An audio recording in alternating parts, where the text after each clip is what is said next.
Auto गुरमुख auto.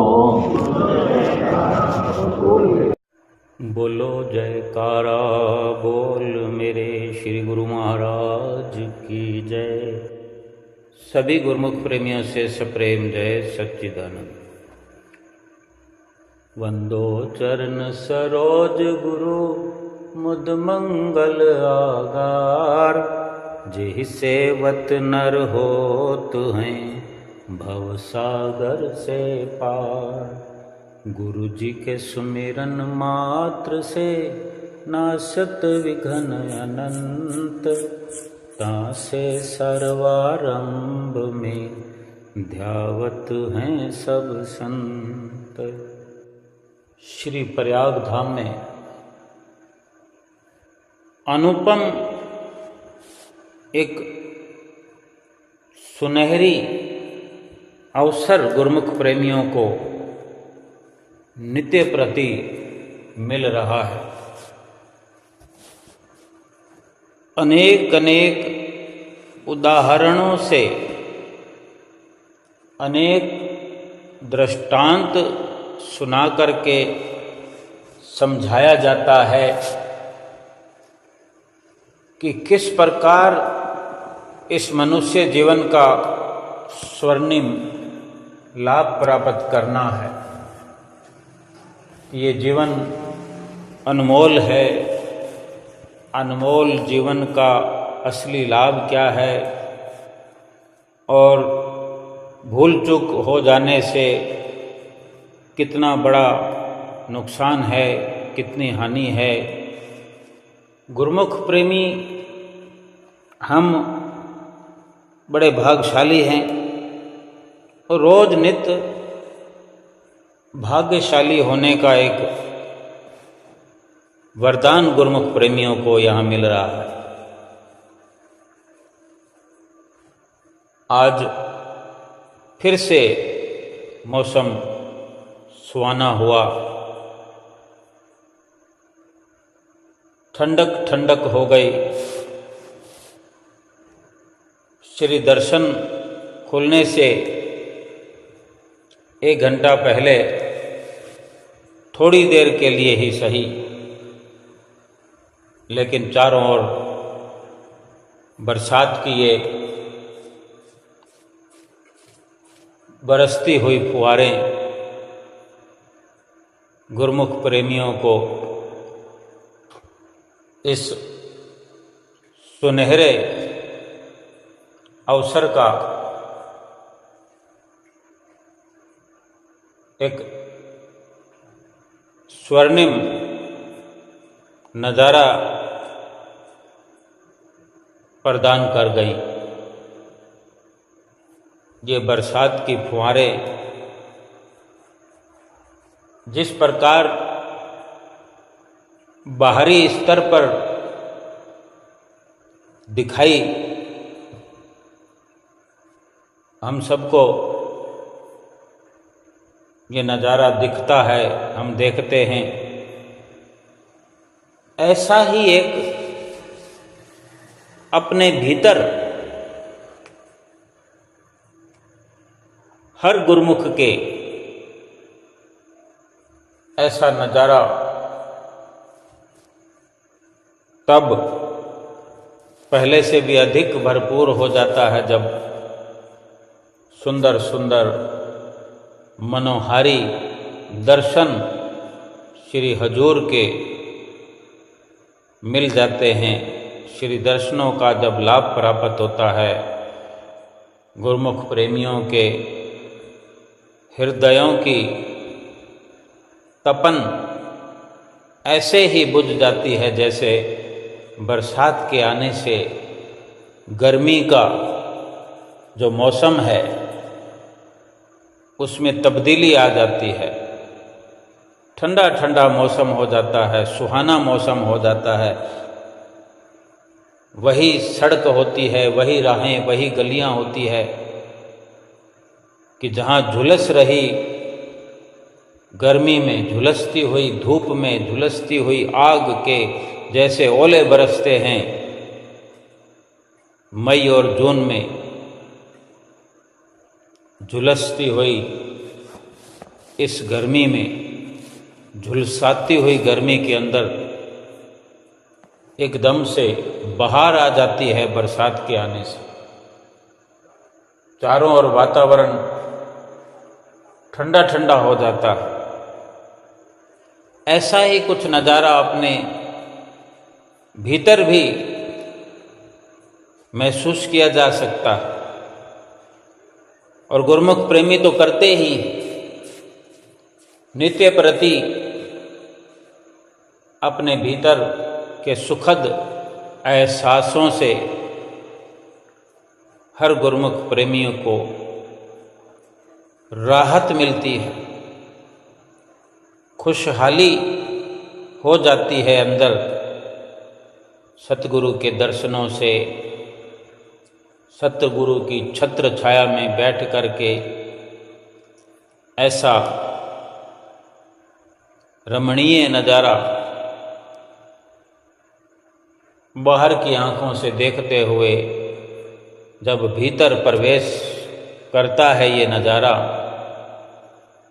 सतगुरु का आशीर्वाद जब भीतर दिल की गहराइयों तक उतर जाता है, दर्शन सतगुरु के ऐसे मन को मोह लेने वाले गुरुमुख प्रेमी रोज नित्य प्रति करते हैं और अपने आप को सौभाग्यशाली करार देते हैं। आदरणीय महात्मा जन जब श्री हजूरी में सत्संग करते हैं, श्री दर्शन हाल में, नित्य प्रति बार बार जतलाया जाता है कि हम सब गुरुमुख प्रेमी बड़े भाग्यशाली हैं। आप सब गुरुमुख प्रेमी बड़े भाग्यशाली हैं। ये जन्म भागों से मिला, ये सतगुरु का मिलन भागों से हुआ, सतगुरु के नाम की बख्शिश भागों से हुई। एक से बढ़कर एक भागों की सराहना गुरुमुख प्रेमियों की होती है, हो रही है नित्य प्रति। गुरुमुख प्रेमी श्री दर्शन हाल में 5 बजे से पहले ही, जो कि पावन सत्संग भवन है, छोटा दर्शन हाल जिसे हम कहते हैं, श्री मंदिर जी के बिल्कुल करीब, जहाँ सुबह सवेरे श्री आरती पूजा होती है, बिल्कुल वहाँ नज़दीक में है। गुरुमुख प्रेमी 4:30 बजे से पहले ही पहुँचना शुरू हो जाते हैं, श्री दर्शन हॉल में आकर बैठना शुरू कर देते हैं। सबको मालूम है कि 5 बजे श्री दर्शन खुलते हैं, 5 बजे श्री गुरु महाराज जी लगभग कृपा करते हैं श्री दर्शन हॉल में। लेकिन फिर भी आधा घंटा पहले, उससे भी अधिक पहले, 4:30 बजे से भी पहले गुरुमुख प्रेमी आकर के बैठना शुरू कर देते हैं। क्या यही जीवन का लाभ है? तो जवाब भी यही होना चाहिए कि जी हाँ, बिल्कुल यही इस जीवन का लाभ है कि जब इस प्रकार से सतगुरु के दर्शन होने वाले हों। सतगुरु के दर्शनों के लिए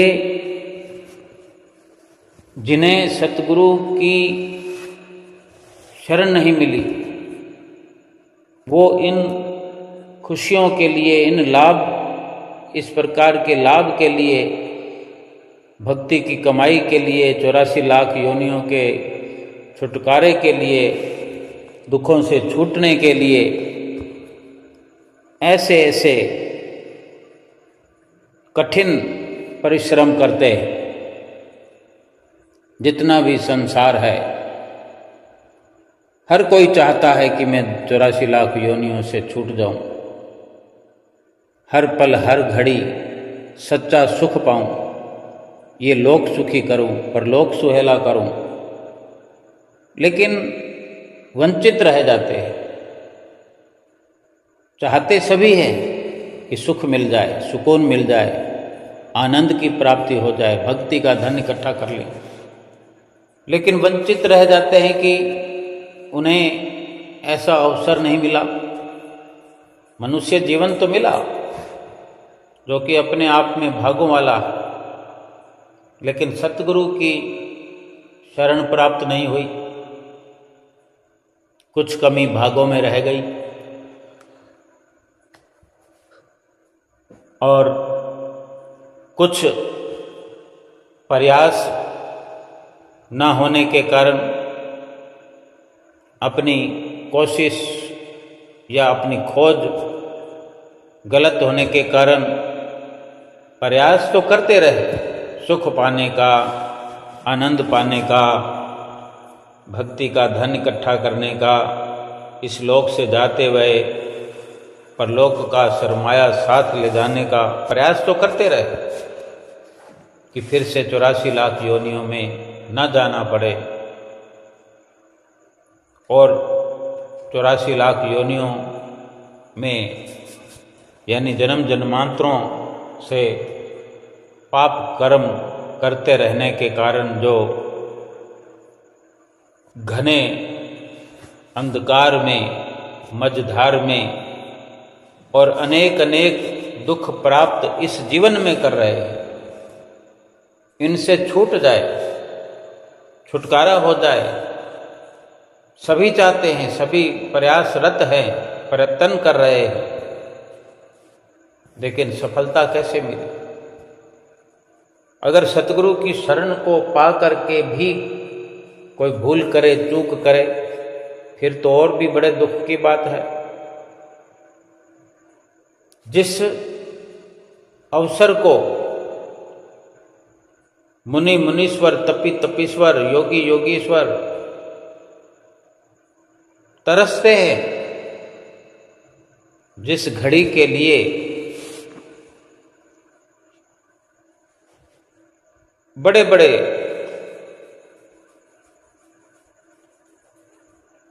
इस दुनिया में योग, यज्ञ, जप, तप, नेम, धर्म, संयम, व्यवहार करने वाले आते रहे और आ रहे हैं और आते रहेंगे, लेकिन इस मनुष्य जन्म को पाकर जिसको सतगुरु की शरण मिल गई है, उसका तो कोई मुकाबला ही नहीं कर सकता। और सतगुरु की शरण मिल जाने के पश्चात जिसने सतगुरु के आज्ञा व मौज में चल करके, सतगुरु के वचनों पर अमल करके जिसने जीवन का सच्चा लाभ प्राप्त किया,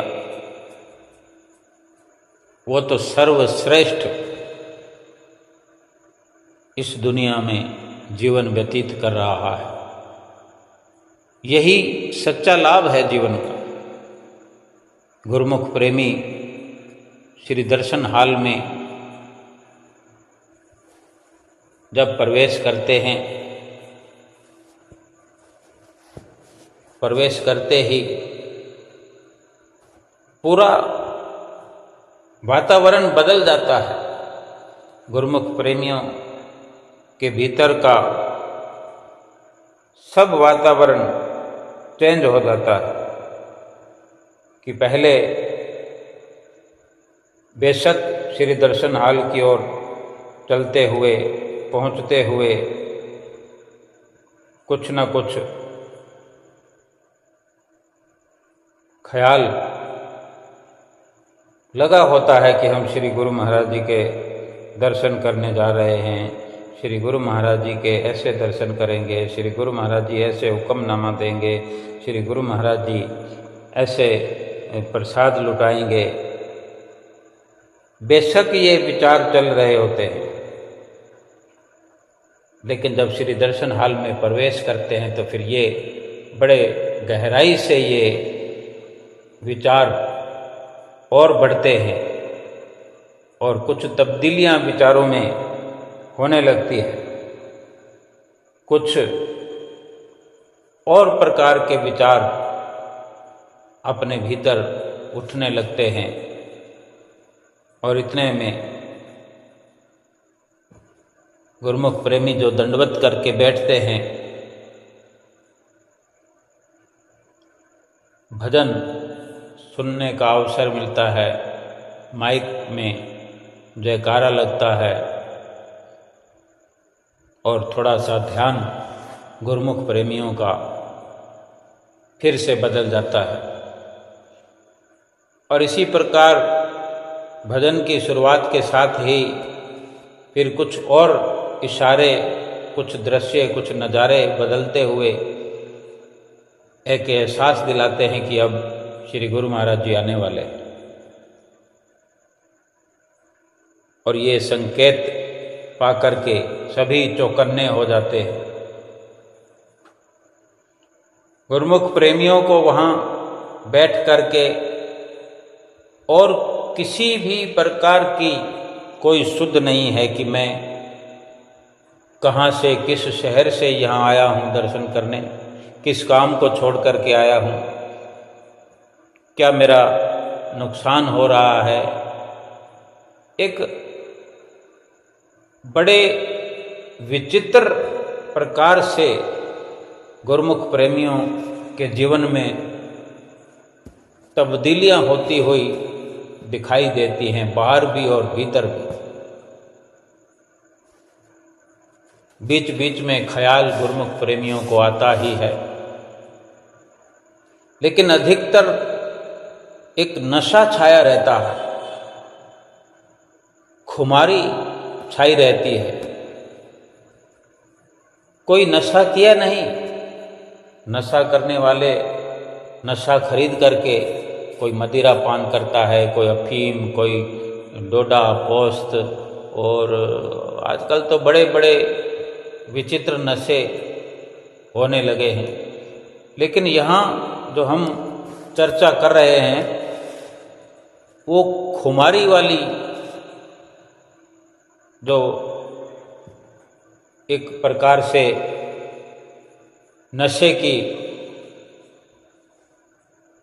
जो महापुरुष बात करते हैं, संतों महात्माओं ने अपनी वाणियों में वर्णन किया है।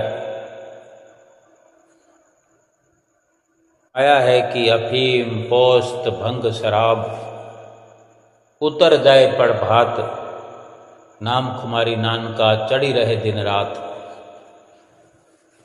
कि ये बहुत पहले से ये संतों महापुरुषों के वचन सदशास्त्रों में लिखे गए हैं। अधिकतर उस वक़्त अफीम, पोस्त और मदिरा का ही सेवन होता था नशे के लिए।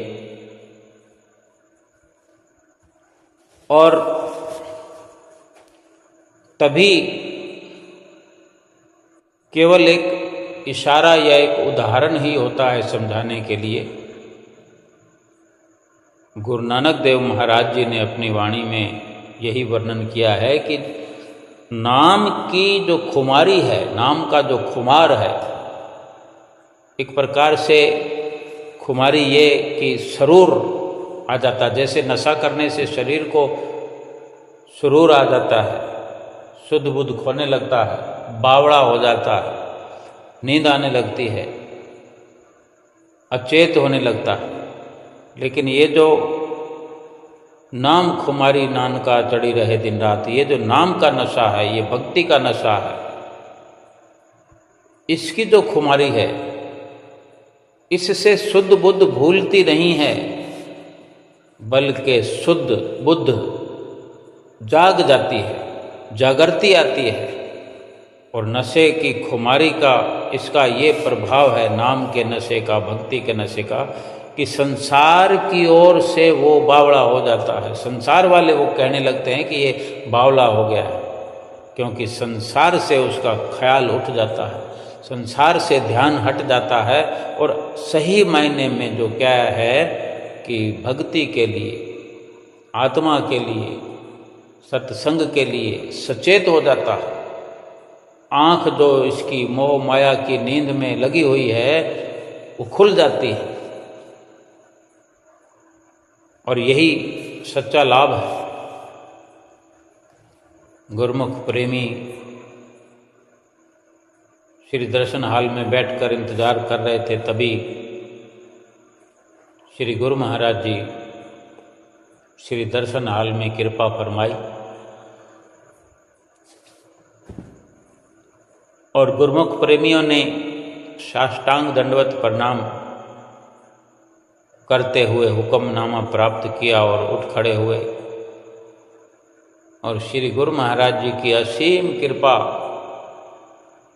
ये रोज बरसती है कि श्री गुरु महाराज जी अपने कर कमलों से एक एक प्रेमी को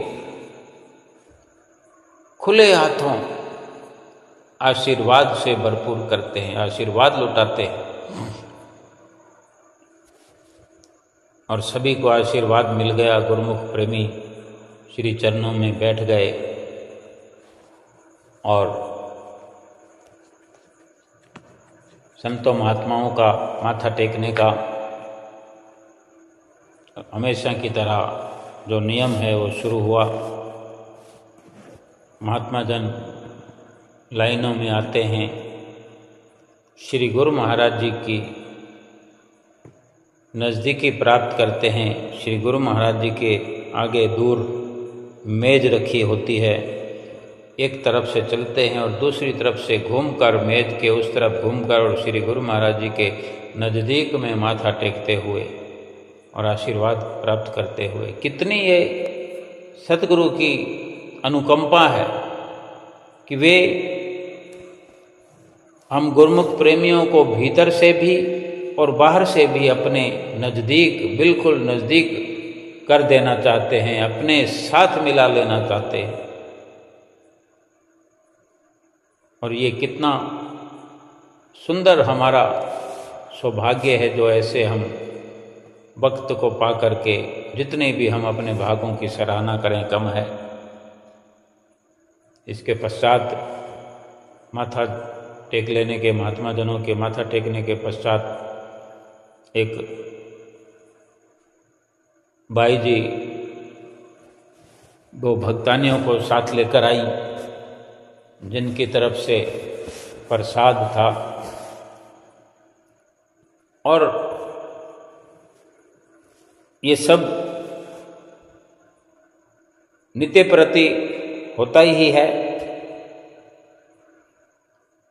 कि महात्मा जनों के माथा टेकने के बाद जिनकी प्रसाद की बारी होती है, उनको यह अवसर होता है कि वे श्री गुरु महाराज जी के चरणों में माथा टेकते हैं और प्रसाद का भोग लगता है। और उसके पश्चात सत्संग की शुरुआत होती है और प्रसाद का भोग लगता है। दो भक्तानियाँ जो जिनकी तरफ से प्रसाद था, गुलदस्ता बना हुआ फूलों का, तीन लोग होते हैं तो जिसमें हार भी भेंटा किया गया, पीताम्बर भेंटा किया गया। श्री गुरु महाराज जी को पीताम्बर पहनाया। श्री गुरु महाराज जी भी अपनी मधुर वाणी में कुछ इशारा करते रहते हैं कि पीताम्बर को थोड़ा पीछे करो, आगे करो, क्योंकि मौज है उनकी। कभी पीताम्बर को अपने आप ओढ़ लेते हैं, कभी इशारा करते हैं कि थोड़ा सा, जो कि आज भी इशारा कर रहे थे कि दोनों ओर श्री गुरु महाराज जी ने पीताम्बर को थोड़ा थोड़ा अपने मोढ़ों पर धारण करवाया, 4-4 इंच ही सही। यूँ तो अधिक पीताम्बर जब होते हैं तो वो पीछे रखे हुए तकिए के ऊपर ही दोनों तरफ से महात्मा जन पकड़ के, एक महात्मा जी इधर, एक महात्मा उधर जी पकड़े हुए श्री गुरु महाराज जी के ऊपर से लेकर के बड़े आराम से उस तकिए पर पीताम्बर को समेटे हुए, कोई कुछ तह लगी हुई, उसी प्रकार ही तकिए पर सजा देते हैं, क्योंकि अनेक अनेक पीताम्बर होते हैं।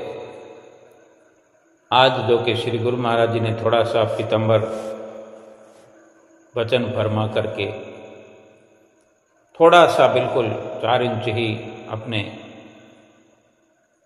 शोल्डर पर रखवाया, सभी के तीनों लोगों के गुलदस्ते अपने कर कमलों में लेते हैं इत्मीनान से, चाहे 5-10 सेकंड भी पकड़े रखते हैं गुलदस्ता, कि गुरुमुख प्रेमी खुशबहार हो जाए, माला माल हो जाए। कितना मान रखते हैं अपने गुरुमुखों का, प्रेमियों का।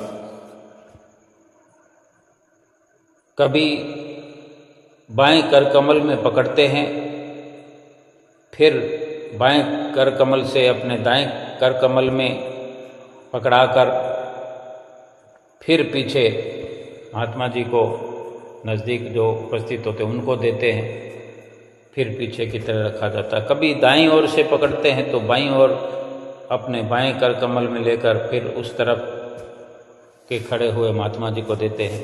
यानी बड़ी एक मर्यादा से, क्योंकि बड़ी मर्यादा में रहकर हमें मर्यादा में रहना सिखाते हैं, सिखाया है और सिखाते हैं।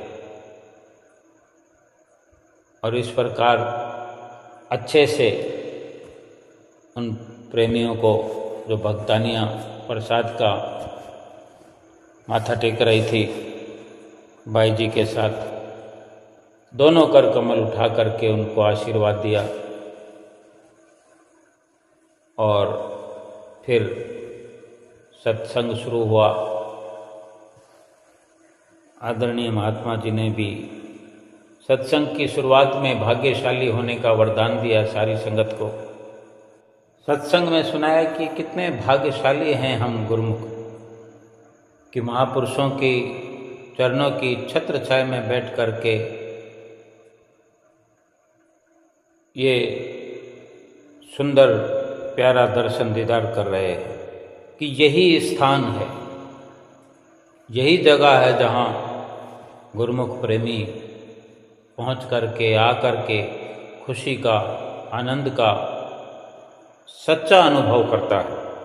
संसार का जिक्र करते हुए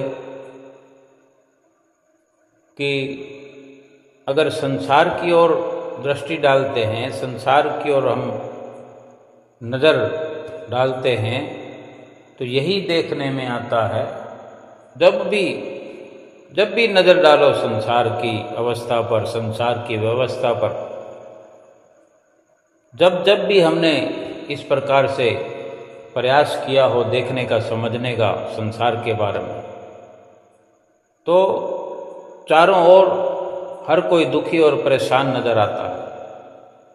माया की एक ज्वाला धधक रही है, माया की आग भड़क रही है, और इसमें वो आम संसारी लोग जिन्हें सतगुरु की शरण नहीं मिली, वो झुलसते चले जा रहे हैं, आग में धधक रहे हैं। जिसको भी देखो संसार में वो परेशान है, दुखी है, और ऐसे ऐसे दुख हैं जिनका वर्णन नहीं हो सकता, दुखों का बयान नहीं होता। इतने प्रकार के दुख हैं, किसी को कोई दुख है, किसी को कोई दुख है, किसी को कैसा दुख है। जो बीमारियां शरीर पर आती हैं, ऐसी ऐसी बीमारियां आती हैं कि डॉक्टर भी हैरान हो जाते हैं। दुखों की कोई सीमा नहीं। कहने का भाव यही है कि अथाह अथाह दुख संसार में आम इंसान की जिंदगी में देखे जा सकते हैं। हर कोई दुखी है। और ठीक इसी के उलट गुरुमुख प्रेमियों का जीवन देख लो, उसी संसार में रहते हैं, उसी प्रकार से व्यवहार भी करते हैं, कमाई करते हैं, काम धंधा करते हैं, मजदूरी करते हैं, परिवार चलाते हैं, सब कुछ वही का वही है। लेकिन उनका सोचना, उनका उठना, उनका बैठना आम संसारियों से अलग है, क्योंकि उनको सतगुरु की शरण संगति प्राप्त हुई है। सतगुरु की शरण संगति में बैठने का अवसर मिला है और वे सतगुरु की आज्ञा व मौज में चलते हैं। अपने मन की मौज में नहीं चलते, अपने मन की नहीं चलने देते, वे सतगुरु की आज्ञा व मौज को सिर पर धारण करके चलते हैं। और यही कारण है कि वो हर वक़्त सुखी, हर वक़्त खुश और आनंद अपने भीतर महसूस करते हैं, कर रहे हैं। और ये अवसर केवल उन्हीं को मिलता है जो सतगुरु की शरण संगति में आ जाते हैं। और जिनको भी ऐसा अवसर मिल जाता है, मिल गया है, तो उनका ये परम कर्तव्य है कि वे अपने भीतर किसी संशय को पनपने ही न दें। किसी प्रकार का संशय भ्रम अपने भीतर ना आने दें। एक सच्चा विश्वास हमेशा बनाए रखें, क्योंकि यही सच्चा विश्वास ही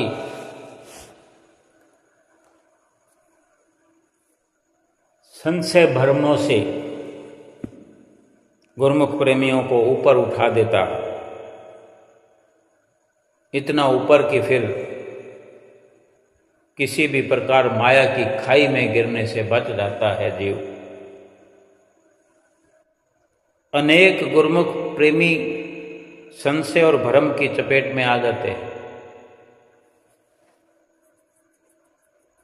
जहाँ विश्वास की कमी होती है, भरोसे की कमी होती है, हालांकि नाम लेने के पश्चात भी, बरसों हो जाने के बाद भी ये संशय भ्रम ऐसे हैं जो कभी भी भीतर में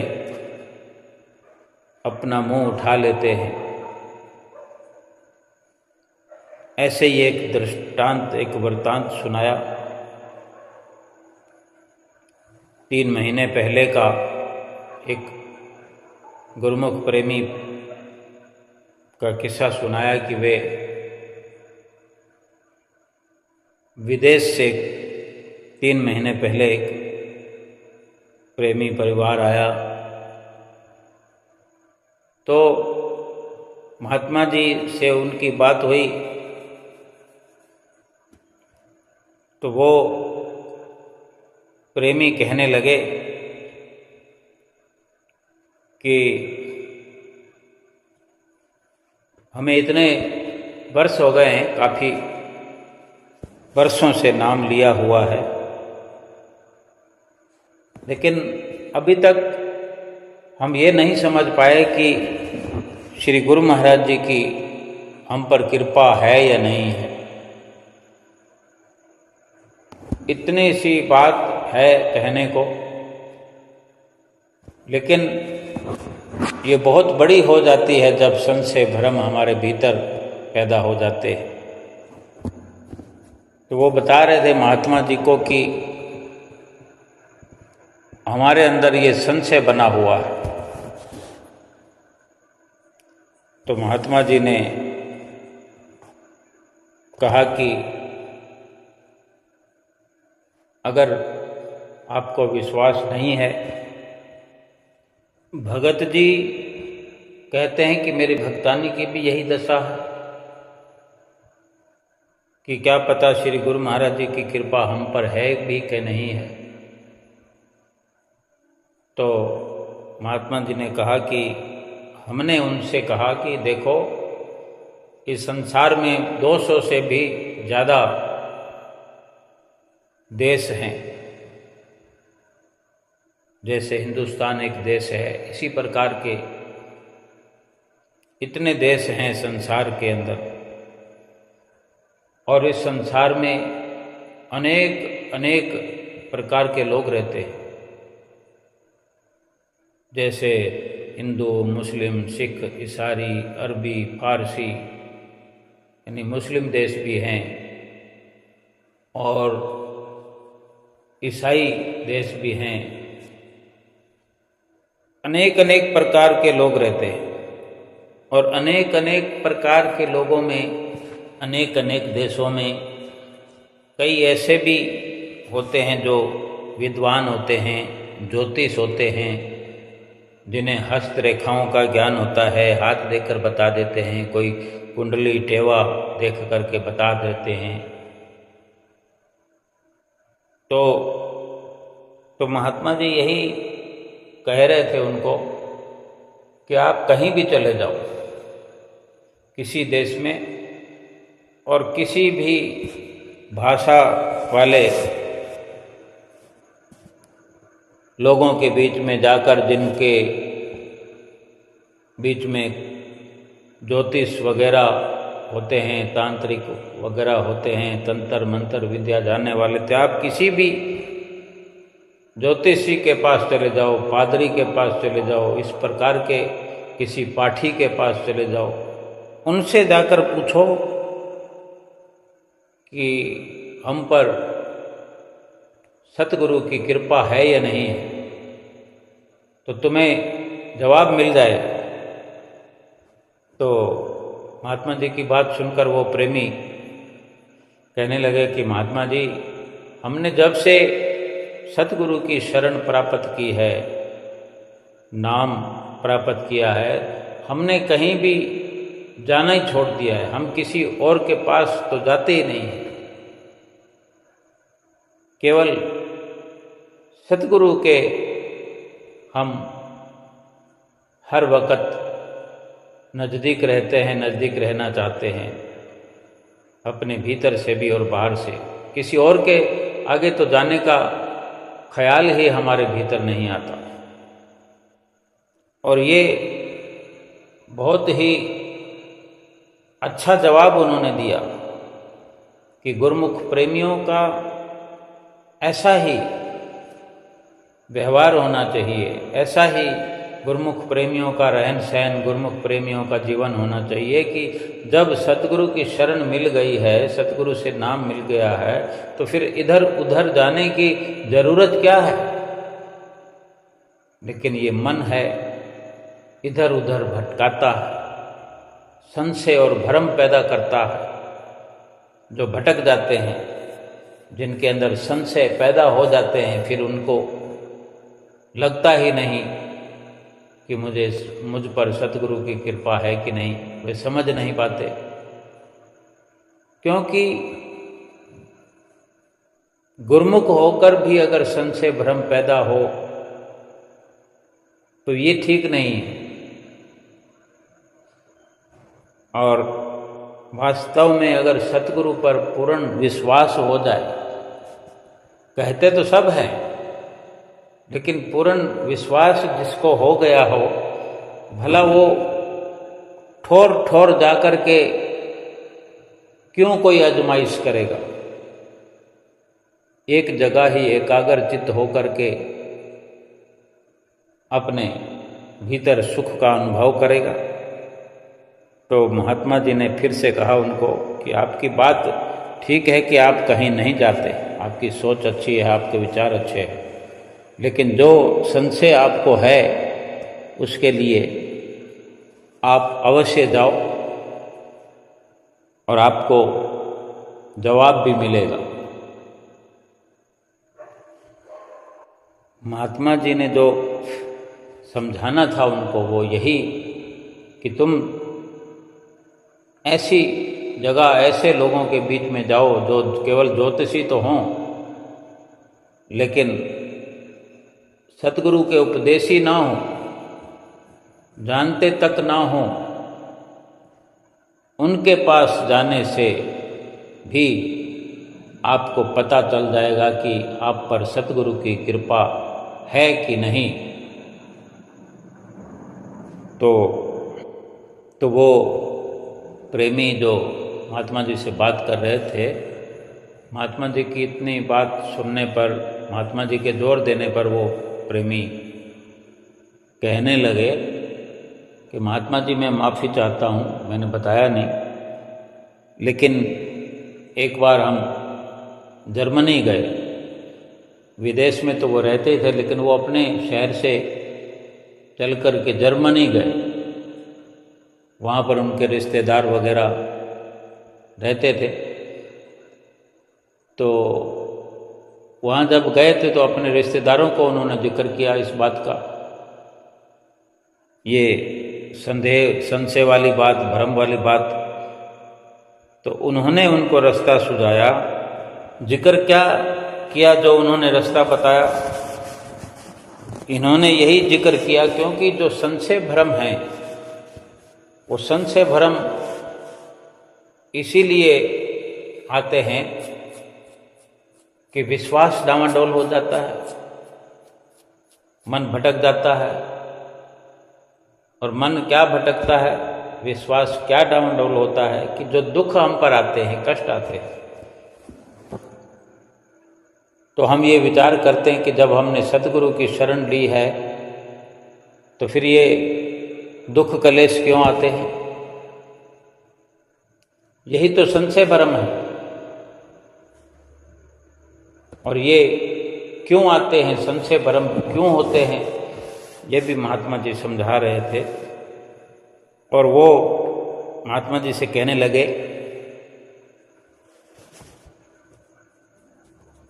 कि जब हम अपने रिश्तेदारों से जिक्र कर रहे थे कि भाई हमारे घर में कभी कभी कलेश हो जाता है, कोई और परेशानियां भी हैं, यानी ये दशा हमारी हो रही है, तब उन रिश्तेदारों ने हमें बताया, वो प्रेमी महात्मा जी से कह रहे थे कि हमारे रिश्तेदार ने बताया कि यहाँ एक चर्च में एक पादरी है जो इस प्रकार के सवालों के जवाब देते हैं। कोई इस प्रकार का संशय हो, भ्रम हो या कोई दिक्कत हो और भी कुछ परेशानियां होती है तो वो बता देते हैं और समाधान भी समझा देते हैं। तो वो प्रेमी कह रहे थे कि हमारे रिश्तेदारों ने कहा कि यहाँ आए हुए हो तो आप भी जाओ, उनसे पूछो, जो अपनी दुविधा है वो बताओ, क्योंकि यहाँ पर तो बड़े बड़े लोग, आसपास के विदेशों वाले, आसपास के लोग वहाँ आकर बड़े से बड़े रुतबे वाले उन पादरी से मिलते हैं और पादरी से मिल कर के सवाल जवाब करके अपना समाधान पाते हैं। तो ये भी चले गए वो प्रेमी, और वहाँ जा कर के देखा कि बड़ी भीड़ लगी हुई थी, लाइन लगी हुई थी। तो ये भी जा कर के वहाँ उपस्थित हुए और अपनी बारी आने का इंतज़ार करने लगे। जाने कब बारी आए, लेकिन पूछना तो था ही, क्योंकि मन में संशय आ गया और ये भी साथ में विचार चल रहा है कि हमें समझना है कि हम जो इतने वर्षों से श्री दरबार में लगे हुए हैं, सतगुरु की चरण शरण प्राप्त किए हुए हैं, तो अगर कोई दुख तकलीफ है, घर में कलेश है, ये क्यों होता, तो उसका जवाब तो चाहिए था।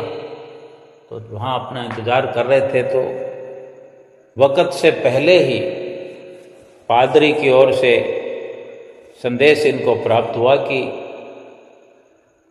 आप अंदर चलिए, आपको पादरी साहब ने बुलाया। और जैसे ही वो प्रेमी वहाँ उपस्थित हुए, तब पादरी ने कहा, क्योंकि वो पादरी जो था वो बड़ा सिद्ध पुरुष था, तभी तो वहाँ आसपास के देशों के, बल्कि दूर दूर से भी उससे मिलने आते थे, उससे समाधान प्राप्त करने के लिए आते थे। और समाधान होता था सबका। और इनका जब बुलावा आ गया समय से पहले ही, तो जब ये उपस्थित हुए तो भी पादरी ने उनसे पूछा कि आप यहाँ क्यों आए हो। अब जो उसको लगा पादरी को, उसने कह दिया, उनसे पूछ लिया भी तुम्हारे यहाँ आने का क्या मतलब है। तो उन्होंने बताना शुरू किया कि हमारे घर में कोई कलेश रहता है, थोड़े थोड़े दिनों में कलेश हो जाता है, चाहे कभी कभार ही हो जाता है। उनको तो ये था कि भाई कलेश होता ही क्यों है। वो ये नहीं समझ पा रहे थे कि कितना भी कुछ कोई कैसा भी हो तो जीवन में ये सब तो लगा रहता है।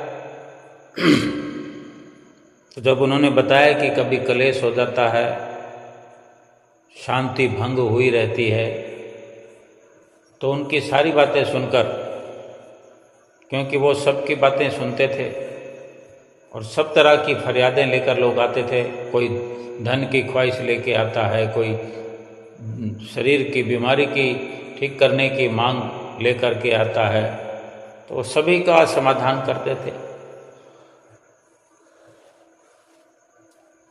इन प्रेमियों को, जो कि ये भगत और भक्तानी दोनों उपस्थित हुए थे, तो इंतज़ार कर रहे थे, लेकिन इंतज़ार की घड़ियाँ इनकी पहले ही समाप्त हो गई। वक्त से पहले ही पादरी का इशारा आया, संदेश आया, उसके बंदे जो थे पादरी के, वो इनको बुला कर ले गए और जवाब सवाल हुए। तो सब कुछ इनकी बात सुन कर के पादरी ने कहा, भाई तुम्हारे घर में जो मंदिर बना हुआ है, उस मंदिर में तुम्हारे सतगुरु के जो स्वरूप हैं, सतगुरु की जो मूर्तियां हैं, कि जो आपके सतगुरु की मूर्तियां हैं, स्वरूप हैं, उन्होंने आपको परेशानियों से बचा रखा है, शरीर के दुखों से बचा रखा है, मुसीबतों से बचा रखा है। अगर उन्होंने ना बचाया होता तो परेशानियां तुम्हारे जीवन में इतनी है, दुख इतने हैं कि तुम तो झेल भी ना पाओगे।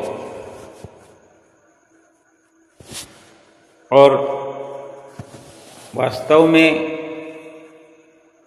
सतगुरु ही हमारी मुसीबतों को, हमारे दुखों को झेलते हैं, झेल रहे हैं, हर पल हमारी मुसीबतें मिटाते हैं, लेकिन हम हैं कि समझ नहीं पाते हैं। क्योंकि मुसीबतें तो हम पूरी तरह मिटाना चाहते हैं, लेकिन कहना सतगुरु का हम मानते नहीं हैं और फिर संशय भ्रम में हो जाते हैं। क्योंकि उस पादरी ने जो देखा कि ये किसी परिपूर्ण महापुरुषों के सेवक हैं, गुरमुख हैं, तो उन्हें वक्त से पहले बुलाया और उनसे पूछा कि तुम क्या लेने आए हो। क्योंकि उसे महसूस हो रहा था कि इनके गुरु हैं, जो इनके सतगुरु हैं, वो समर्थ है और इनको दुखों से बचाए हुए। और जैसा उनको लगा उन्होंने समाधान कर दिया कि अगर तुम्हें सतगुरु ना बचाएं तो तुम्हारे ऐसे ऐसे दुश्मन हैं जो तुम्हें बर्बाद कर देना चाहते हैं, ख़त्म कर देना चाहते हैं, मिटा देना चाहते हैं तुम्हें, लेकिन तुम्हारे उन्हीं सतगुरु ने तुम्हें बचा रखा है, संभाल रखा है। और ये भी कहा उस पादरी ने कि आपके जो सतगुरु हैं, आपके जो गुरु हैं, वो और जो इस संसार का परमात्मा है, सृष्टि को चलाने वाला है, सृष्टि को बचाने वाला है, वो और आपके गुरु दोनों एक हैं। और साथ के साथ ये भी कह दिया, उस पादरी ने कहा उन प्रेमी को, भगत भक्तानी को, कि मैं इतना भाग्यशाली हूँ कि आप महापुरुषों के सेवकों के मैंने दर्शन प्राप्त कर लिए। आपके दर्शन पा करके मैं अपने आप को भाग्यशाली समझता हूँ। तो हम अब विचार करें कि जो हम जैसे सेवकों को पा करके इस प्रकार का ख्याल रखता हो, इस प्रकार के विचार रखता हो, तो सोचो हमारे विचार कैसे होने चाहिए। जबकि वो गुरुमुख नहीं है, जिसने सद्गुरु की शरण नहीं ली है और हमें इतना ऊंचा दर्जा देता है,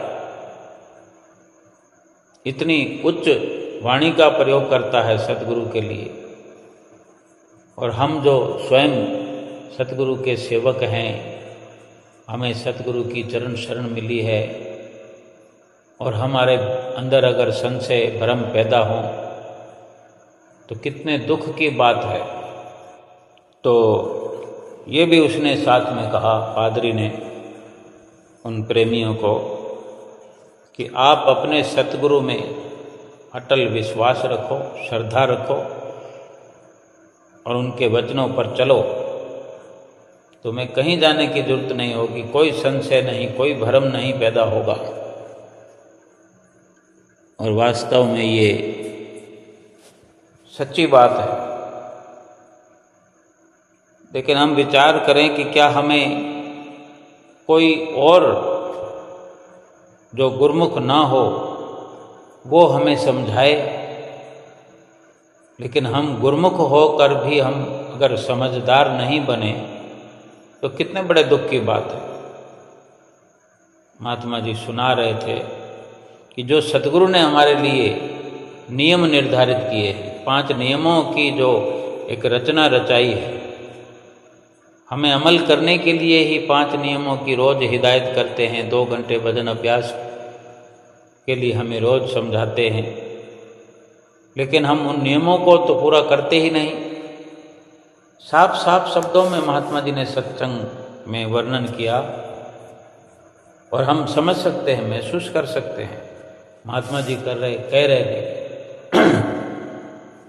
कि दरबार में भी